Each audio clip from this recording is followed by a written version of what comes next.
Ya comenzamos, llamemos a los que están en el pasillo, por favor.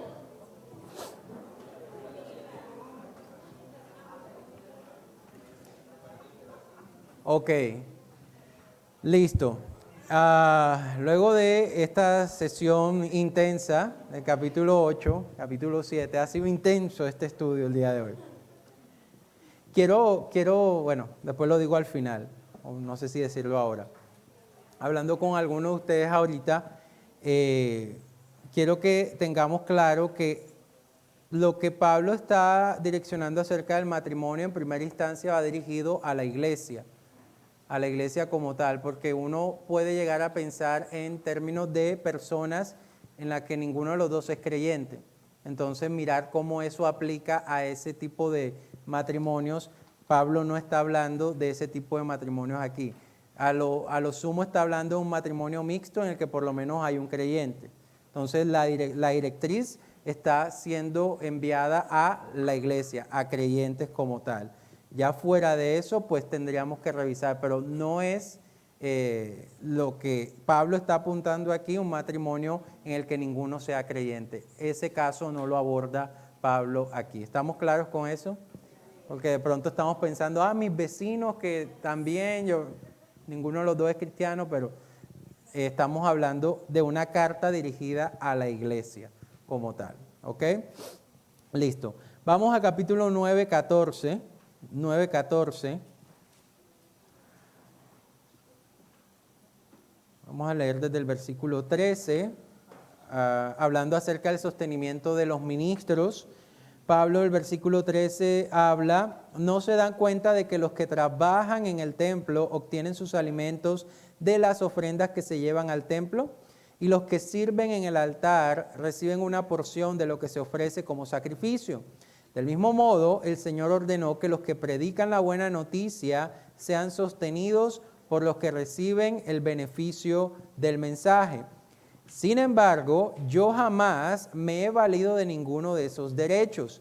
Y no escribo esto para sugerir que es mi deseo comenzarlo a hacer ahora. De hecho, preferiría morir antes que perder mi derecho a jactarme de predicar sin cobrar. Sin embargo, predicar la buena noticia no es algo de lo que pueda jactarme. Estoy obligado por Dios a hacerlo. Qué terrible sería para mí si no predicara la buena noticia. Entonces, este pasaje, que no es el único que Pablo va a enunciar acerca del sostenimiento de los ministros, está hablando básicamente de eso, que el que predica, el ministro, debe ser sostenido por las ofrendas que se traen a la congregación. Y para que no quede eso como en el aire, quiero que vayamos a otros pasajes. Vamos a Gálatas capítulo 6, versículo 6. 6:6 de Gálatas dice: los que reciben enseñanza de la palabra de Dios deberían proveer a las necesidades de sus maestros, compartiendo todas las cosas buenas con ellos. Y primera de Timoteo, capítulo 5, Timoteo 5:17,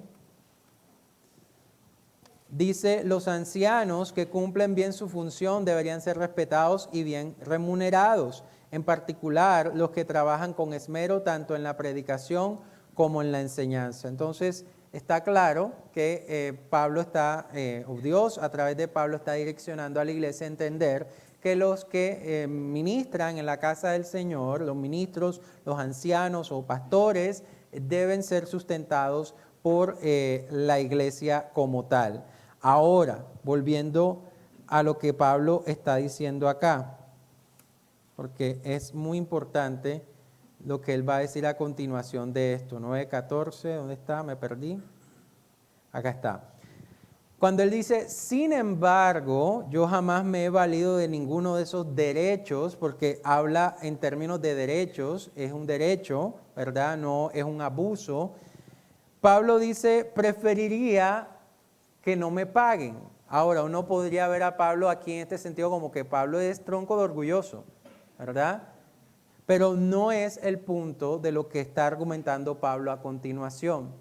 Pablo está diciendo que si no le pagaran por predicar, para él más que el pago, ¿verdad?, de lo que pudiera recibir y que es un derecho, ¿verdad?, según lo que establece la palabra, él dice que predicar la noticia, la buena noticia, dice, es algo que está obligado a hacerlo por Dios. Dice, qué terrible sería para mí si no predicara la buena noticia. ¿Eso de qué nos habla, hermano? Nos habla del carácter que debe tener la persona que ministra, la persona que predica la palabra, que pastorea una iglesia, por ejemplo. No debe ser su motivación principal el si me pagan o no me pagan por hacer la obra de Dios. Y si no me pagaran, estoy obligado por Dios a hacerlo. Allí se mide mucho realmente el llamado de Dios a la vida de esta persona. Cuando independientemente de cuáles vayan a ser las condiciones económicas en medio de las cuales se desenvuelve el ministerio, esta persona quizás en lo que menos piensa es si voy a ser bien remunerado o no por la obra que estoy haciendo. Y eso es lo que Pablo está tratando de decir. No es por plata que yo predico. Es que si no me pagaran, yo estoy obligado a hacerlo. Es decir, en mí el Señor ha puesto esa carga, ese llamado tan grande, que si la iglesia no me llega a pagar un solo peso, no es razón por la cual yo voy a decir me retiro del ministerio o dejo de predicar. Porque el dinero no es la motivación del ministerio. Es algo muy importante y que en gran medida mide realmente el llamado de Dios a la vida de alguien. Si en realidad hay un llamado a predicar, un llamado a pastorear, un llamado a ser ministro de esta manera, esto es algo que hay que revisar en detalle. ¿Cuáles son las motivaciones por las cuales yo sirvo al Señor? Ahora estamos hablando de aquel que está predicando, que está liderando, pero creo que es un principio que debe aplicar a todos los servidores. ¿Cuál es nuestra motivación de servir en la iglesia? ¿Algo que yo pueda recibir a cambio? ¿Que me traten bien? ¿Que tenga una posición? ¿Que me paguen? Piense un momentico y me voy a salir un poquito aquí del contexto del que predica la palabra. Los ministros de alabanza, por ejemplo.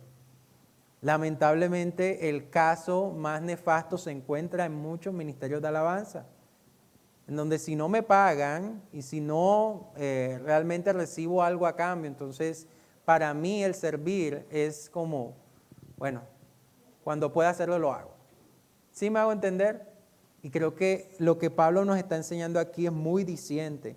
Nuestra motivación es el Señor. Y si nosotros servimos, deberíamos estar teniendo esta misma clase de pensamiento. Qué terrible sería para mí si no lo hiciera, si no predicara la buena noticia. Si yo me hallo en la situación en la cual no puedo predicar, no puedo servir, el que es cristiano debería sentirse inquieto, no debería sentirse relajado. Esto mide en gran medida, uno, si realmente tú eres creyente, y dos, tu madurez como cristiano. ¿Tú te sientes cómodo no haciendo nada en la iglesia? Pregúntate eso en esta noche.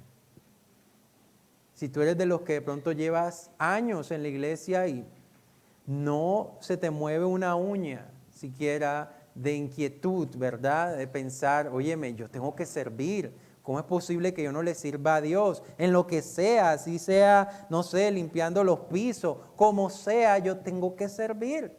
Porque ay de mí si no lo hiciera. Pablo, qué terrible de mí si yo no predicara. Está poniendo el término predicar, pero hablemos en términos de ministerio. Qué terrible sería para mí no ejecutar el llamado que Dios ha hecho a mi vida.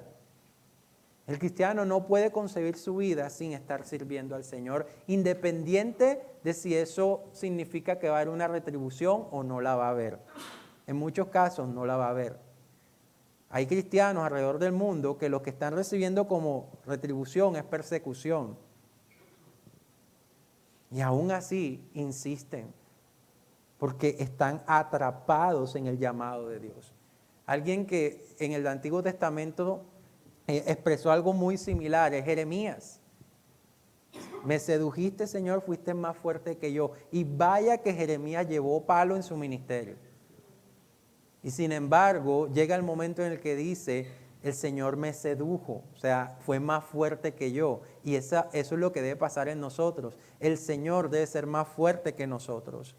Y aunque mi carne no quiera, al final de cuentas, lo hago porque el Señor me obliga a hacerlo. Y si no lo hago, me siento mal. Amén. Capítulo 10, vamos allá. Versículo 12. En el capítulo 10, el apóstol Pablo viene hablando acerca de los israelitas, el caso de los israelitas y todo lo que fue su historia trágica de desobediencia en el desierto a pesar de la bondad de Dios derramada sobre ellos.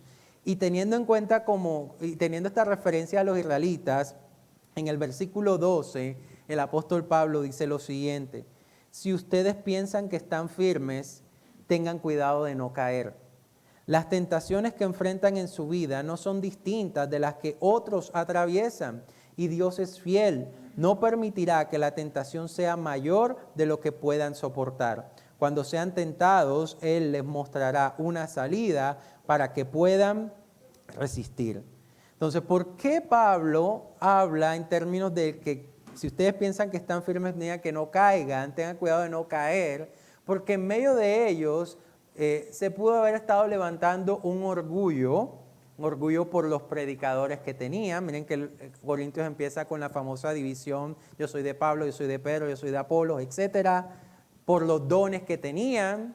Era quizás de todas las iglesias a las que le habla Pablo, es la iglesia que más dones tiene. Entonces son motivos que pudieron llevarlos a ellos a pensar que eran la iglesia más especial que pudo haber en ese momento. Y hace referencia a los israelitas porque los israelitas, en su orgullo de considerarse, y de hecho lo eran, el pueblo escogido por Dios, ese orgullo que se levantó allí los terminó llevando a la desgracia. Entonces por eso él conecta la historia de los israelitas con su presente. Dice, si ustedes piensan que están firmes, o sea, si ustedes piensan que son mejores que los israelitas, porque ustedes son la iglesia más, ¿verdad? Tengan cuidado de no caer. Y acto seguido, habla de las tentaciones. Las tentaciones que atravesamos, amados hermanos, no son distintas de las que otros atraviesan. Tal vez los métodos, ¿verdad? Las estrategias o los métodos sean distintos, pero el fondo es el mismo. Todos estamos siendo tentados. Pero, acto seguido, él establece algo muy importante. Dice, y Dios es fiel. No permitirá que la tentación sea mayor de lo que puedan soportar. Siempre, siempre, siempre el Señor, frente a la tentación, va a permitir la oportunidad para que nos refugiemos en su gracia. Siempre. Cuando terminamos cayendo en la tentación es porque nosotros decidimos quitar a un lado esa puerta que abre el Señor y hacer lo que queremos hacer. Porque siempre el Señor está allí ofertando esa puerta de salida para que podamos salir de allí. Cuando sean tentados, Él les mostrará una salida para que puedan resistir. Allí se ve la fidelidad de Dios. Un Dios que no nos abandona en medio de este tipo de circunstancias. Amén. Capítulo 10, mismo capítulo 10, pero vamos al versículo 31. Dice, así que sea que coman o beban o cualquier otra cosa que hagan, háganlo todo para la gloria de Dios. Entonces, ¿de qué podemos enfatizar aquí en este versículo 31? Hacer todo para la gloria del Señor habla de que no hay tal división entre lo que puede ser la vida que muchos llaman vida secular y lo que dicen otros la vida espiritual. El término todo, la palabra todo, abarca todos los espectros de nuestra vida. Sea que coman o beban o cualquier otra cosa que hagan, al final de cuentas, todo debe ser hecho para la gloria de Dios. Entonces, ponte a pensar en esto. Muchos cristianos, al no tener clara esta perspectiva, piensan que nosotros en la iglesia, en el contexto de la iglesia, nos esforzamos por servir, ¿verdad? Y somos muy diligentes, etcétera. Pero en el trabajo somos flojos, deshonestos, dejamos todo para lo último. O puede ser lo contrario. En el trabajo somos muy diligentes, muy esforzados, llegamos temprano, pero en la iglesia somos todo lo contrario. Llegamos tarde, servimos cuando nos da la gana, etc. Y resulta, amados hermanos, que nosotros somos cristianos no de domingo. Nosotros somos cristianos de lunes a domingo, las 24 horas del día y todos los días del año. Y todo, llámese trabajo, casa, todos los aspectos de tu vida, iglesia, todo debe hacerse para la gloria del Señor. Entonces, quiero que a través de esto empecemos a derribar esa aparente desconexión que hay entre el cristiano que se viene a congregar aquí a la iglesia y aquella persona que va a su trabajo todos los días, de lunes a sábado. No hay tal desconexión. A veces terminamos el culto de domingo y parece que al día siguiente, que es lunes, parece que fuera otra persona diferente a la del domingo. Y entonces mi vida del trabajo parece que fuera en otra sintonía totalmente diferente a la vida de la iglesia. Y parece que cuando llegamos a la iglesia nos quitamos el ropaje, ¿verdad? De trabajador, de ama de casa, no sé en qué área te puedas desenvolver. Y nos ponemos el ropaje de, asistente a la iglesia, servidor en la iglesia, y eso no está bien. Todo debe ser hecho para la gloria del Señor. Amén. Ok, seguimos, capítulo 11, versículo 2, adelante.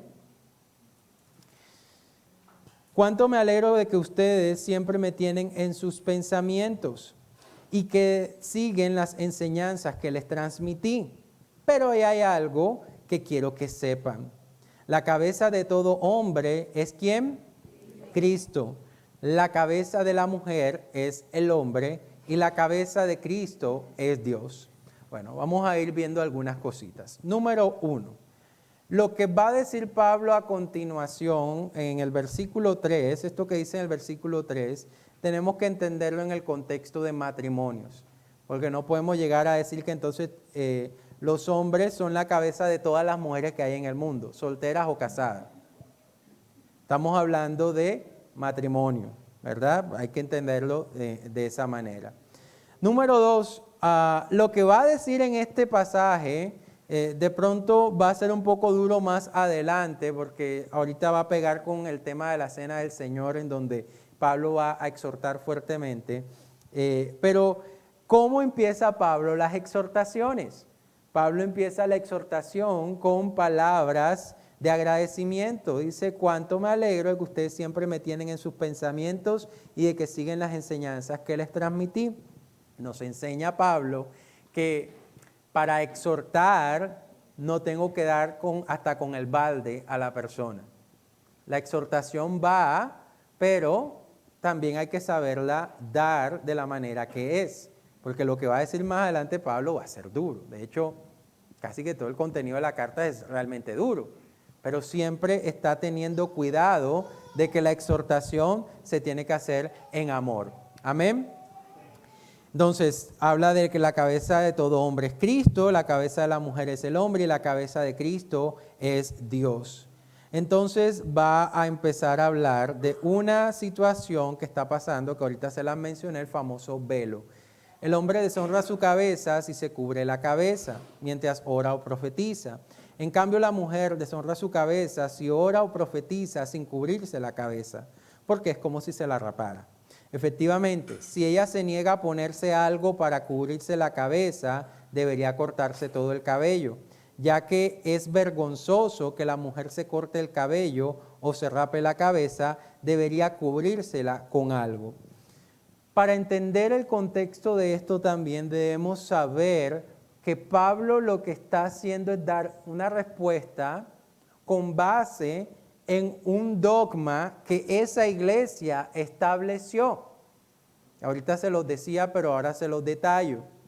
Ellos, para separarse, para no ser identificados, por temor a ser identificados con la cultura de Corinto, ellos establecieron una serie de medidas distintivas entre las que estaba que las mujeres se ponían un velo sobre la cabeza cuando estaban en la iglesia.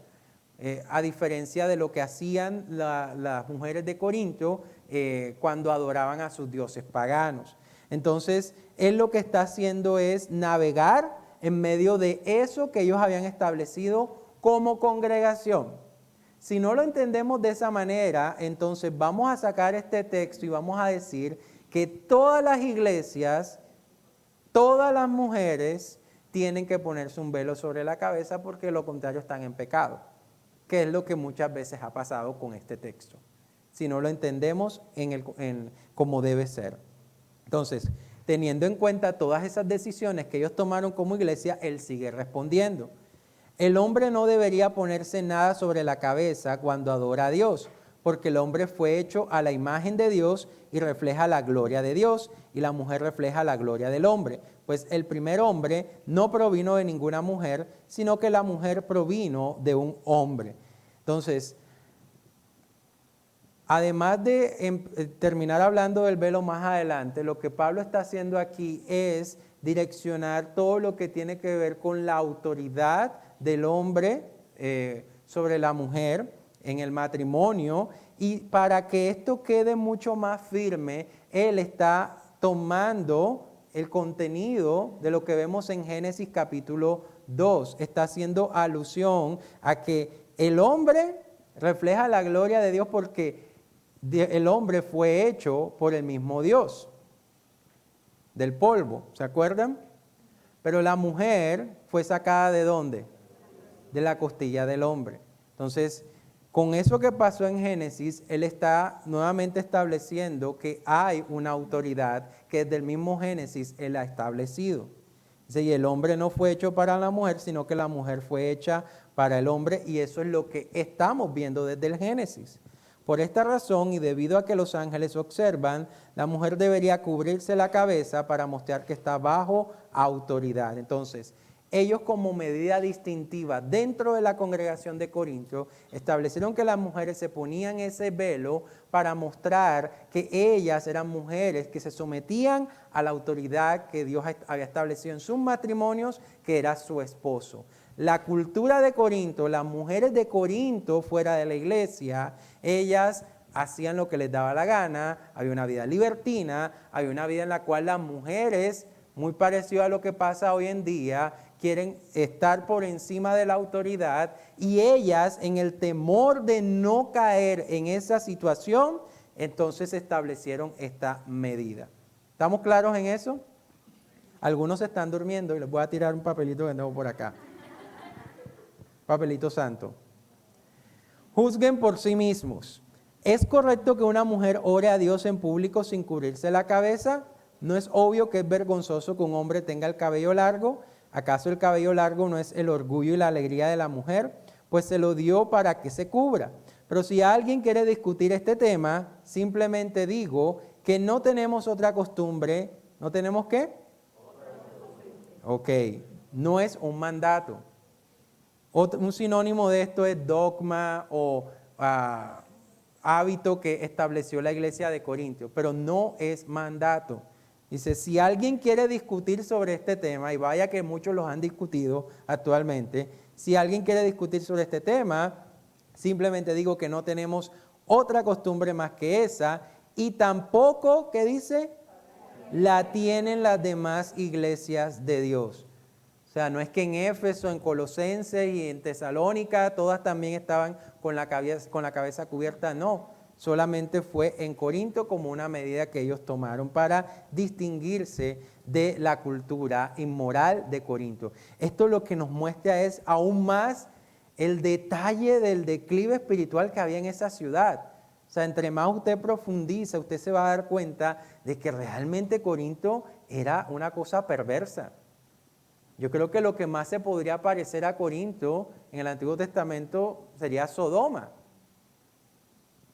Porque todo lo que estamos viendo aquí, todas las instrucciones que Pablo está dando en Corinto, tienen que ver con ese temor que ellos tenían a no ser relacionados con la cultura que los estaba rodeando. Cosa que de pronto no vemos en otras iglesias en ese tiempo. No queriendo decir que las otras ciudades no tenían cosas reprobables, pero esto lo que nos muestra es, era súper pesado el ambiente en Corinto, era súper pesado, pero al mismo tiempo que era súper pesado, como lo vieron en la clase anterior, donde abundaba el pecado, sobreabundaba la gracia de Dios. Corinto es una iglesia que de verdad Dios está haciendo una obra tremenda. La muestra está en que les dio dones como no había en otra iglesia, a pesar de esa situación que estaba alrededor de ellos. Pensemos un poquito en lo que Dios podría hacer en una ciudad como esta, en temporadas como esta, que todo está vuelto en caos. Amén. Listo, seguimos entonces capítulo 11 y nos vamos a ir al versículo 29. Creo que con esto ya vamos terminando casi. Versículo 29 en adelante está estableciendo las directrices para lo que es la cena del Señor. A ver, y les explico un poquito cómo se trabajaba la cena del Señor en ese momento. En Corinto, la cena del Señor no era como lo que hoy hacemos en nuestras iglesias, que de pronto es un pedacito de pan con la copita de vino, ¿verdad? Y celebramos la cena del Señor. En ese contexto, la cena era un gran banquete que había en la iglesia. Todo un día en el cual todos traían comida y pues se daban gusto comiendo allá, lo cual no estaba mal en sí.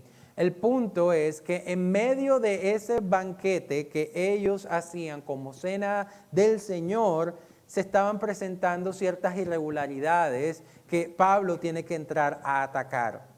Irregularidades como, por ejemplo, aquellos que eran acomodados económicamente, traían tremendos banquetes, traían la mejor comida, y el pobre que no tenía casi para comer, o no traía nada, o lo que traía era muy poco, y este hombre que tenía comida hasta para botar, no se compadecía del hermano que no tenía nada que comer.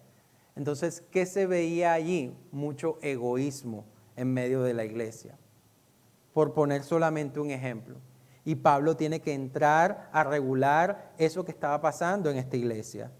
Y a partir de allí vamos a ver lo siguiente.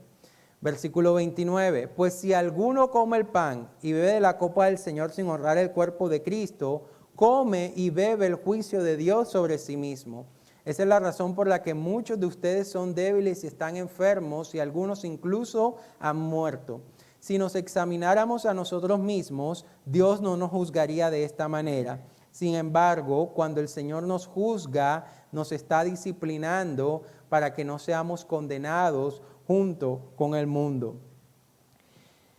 El pecado de los corintios, como les dije, en la cena del Señor era gravísimo. Comían y bebían hasta embriagarse muchos y, como les decía, había esta actitud de egoísmo, de indiferencia frente a aquellos que no tenían nada que comer en ese momento. De esa manera, ellos no entraban a discernir el cuerpo de Cristo, que era lo que se estaba celebrando en la cena del Señor como tal. Entonces, lejos de pensar en lo que simbolizaba la cena como tal, que el mismo Cristo la instituyó, lo vimos en los evangelios, Cristo la instituyó, lejos de pensar en cuáles son las razones por las cuales celebramos la cena, esta gente estaba más enfocada en comer, en emborracharse y en hacer de las suyas, lo cual era una gran ofensa para el mismo Señor. Entonces, lo que ellos estaban haciendo ahí era muy grave y por eso Pablo tiene que decirles que si no hay honor al cuerpo de Cristo, que es lo que se está celebrando allí, entonces vendrá juicio de Dios sobre estas personas. Ahora, no estamos hablando de juicio de condenación eterna. Estamos hablando de que Dios va a disciplinar a la persona que no tome dignamente la cena del Señor. Por eso este pasaje lo leemos siempre cuando celebramos la cena. Porque cuando nosotros estamos celebrando la cena, nosotros estamos recordando el sacrificio de Cristo en la cruz del Calvario. Estamos recordando que a través de su sangre nosotros fuimos salvos y que gracias a ese sacrificio yo soy llamado a vivir una vida de santidad. Y que si en este momento que estamos celebrando la cena del Señor, yo no entro a examinar mi vida y a ponerme a cuentas con el Señor, entonces yo estoy menospreciando lo que estamos celebrando en la cena, que es el Señor y el sacrificio que hizo en la cruz del Calvario. Esta gente tenía una parranda en la cena del Señor. Tenía una fiesta, le faltaba la caseta. Y por eso Pablo tiene que ser tan fuerte, porque ellos estaban totalmente desenfocados. Dice, si ustedes no disciernen el cuerpo de Cristo, ustedes van a ser juzgados por el Señor. Ahora, paso a mencionar algo que de pronto es una actitud que algunos hermanos tienen durante la cena del Señor. La cena del Señor es la oportunidad para que nosotros nos pongamos a cuentas con el Señor. Por eso lo leemos. Aquí dice que tenemos que examinarnos, dice versículo 28, por esta razón cada uno debería examinarse a sí mismo antes de comer el pan y beber de la copa. Llamo la atención porque no sé si alguno ha caído en esa situación. Quizás alguno al momento de tomar la cena sabe que está en pecado o que está mal con el Señor en alguna situación puntual. Y muchos deciden no tomar la cena porque se sienten mal. Bíblicamente hablando, esa actitud no está bien. No está bien. ¿Por qué? Porque es precisamente en el momento de la cena en donde se abre una invitación para que tú te examines. Para que tú te examines y revises y te pongas a cuentas con el Señor. Ahora, ¿qué significa ponerse a cuentas con el Señor? Porque no todos quizás estamos pecando o hemos pecado en lo mismo. Hay cosas que de pronto más que todo son de pensamiento, de pronto pensé mal de alguien, ¿verdad? Hay cosas que de pronto me di cuenta en el momento de la cena, me examiné, le pedí perdón al Señor y pues más adelante yo solvento la situación. Hay cosas que al terminar la cena sí o sí tienes que ir a arreglar. Por ejemplo, supongamos que la noche anterior yo discutí fuertemente con mi esposa. Cuando estoy tomando la cena del Señor, yo me examino y me doy cuenta que debo pedir perdón a mi esposa. Pero primeramente, antes de pedir perdón a mi esposa, en ese momento le pedí perdón al Señor, me arrepentí de lo que hice, genuinamente hablando, tomo la cena y acto seguido, cuando yo esté con mi esposa, tengo que hacer lo que me corresponde hacer. Y es pedir perdón y tratar de reparar todo lo que se desarmó la noche anterior. Pero no es dejando de tomar la cena del Señor como nosotros obramos frente al darnos cuenta que estamos fallando en algo. Y si usted ha sido de aquellos que cuando pasa el ujier con la cena, usted le dice, porque se siente mal, tiene que corregir eso. Porque es en la cena donde nos examinamos y paso seguido tomamos la cena. Ese examinar significa, ese examen que usted se hace es un examen profundo, un examen genuino delante de la presencia del Señor. Por eso es tan importante entender que el momento de la cena es un momento sublime, es un momento de intimidad con el Señor.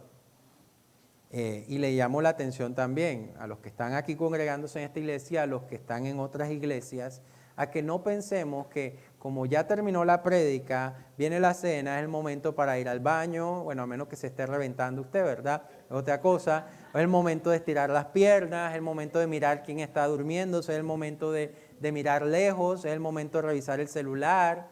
Hermanos, el momento de la cena es el clímax de la predicación de ese día. Porque el Señor te habló en la prédica, te diste cuenta de una actitud que no estuvo bien en ti a través de la prédica. Si estuviste atento a la prédica, porque esa es otra cosa, ¿verdad? Porque si no estarías tomando la cena automáticamente porque no estabas aquí. Pero es el momento en el cual te pones a cuenta a partir de lo que el Señor te ha hablado. Si tienes que tomar decisiones, es el momento de decir, Señor, perdóname, voy a tomar decisiones respecto a eso. Tomas la cena y vas y haces lo que tienes que hacer.